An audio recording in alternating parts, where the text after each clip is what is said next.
Assalamualaikum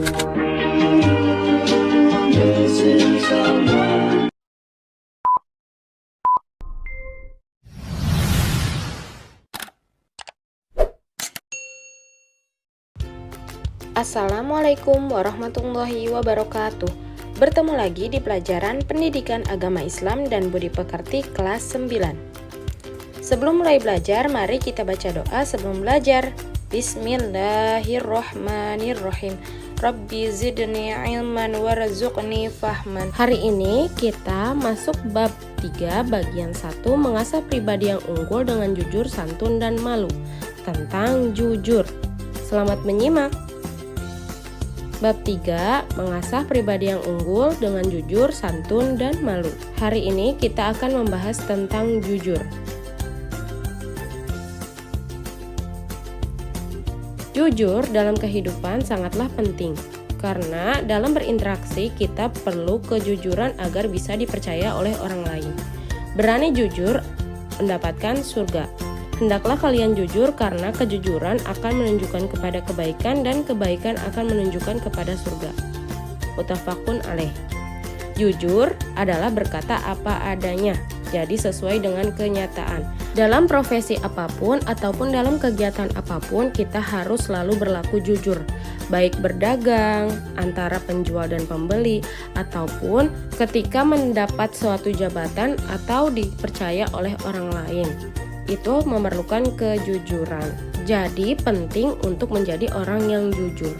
Karena kecurangan dan dusta akan membawa kehancuran dan malapetaka. Kejujuran lawannya adalah dusta atau berbohong. Dan dusta itu akan membawa kehancuran dan malapetaka. Kejujuran memanglah sulit, tapi apabila sudah dibiasakan untuk berlaku jujur, maka kejujuran tersebut akan terasa mudah dan merasa lebih nyaman ataupun lebih tenang daripada berbohong. Dalam Al-Quran Allah berfirman, Bismillahirrahmanirrahim, Innalladzina yashtaruna bi'ahdillahi wa aymanihim thamanan qalilan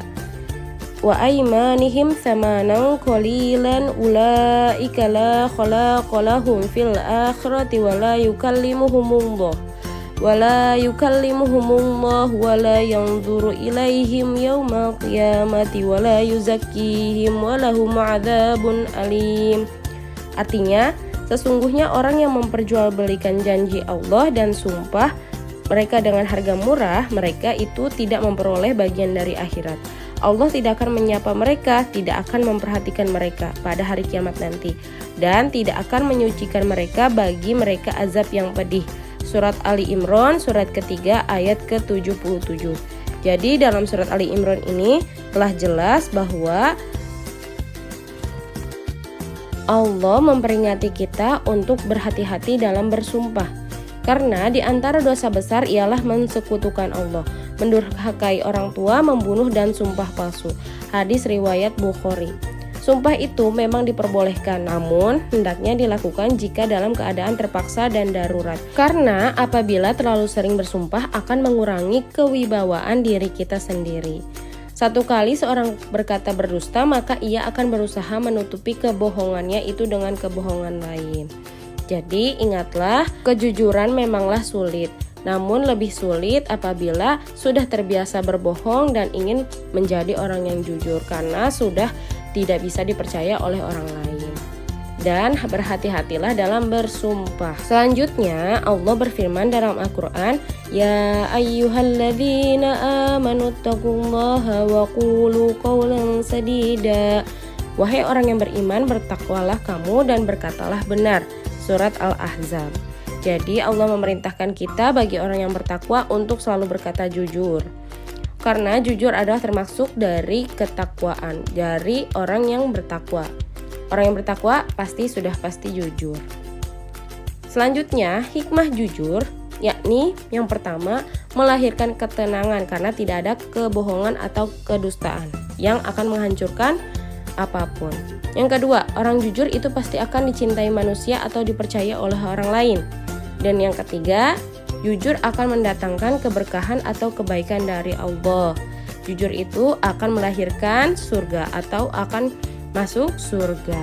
Itulah hikmah dari jujur.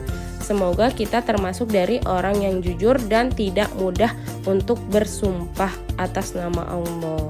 Hati-hati dalam bersumpah, hati-hati dalam berbicara, karena Allah selalu memperhatikan kita. Alhamdulillah, pembelajaran hari ini telah selesai. Klik tombol like, subscribe, dan komen pada channel ini. Terima kasih. Wassalamualaikum.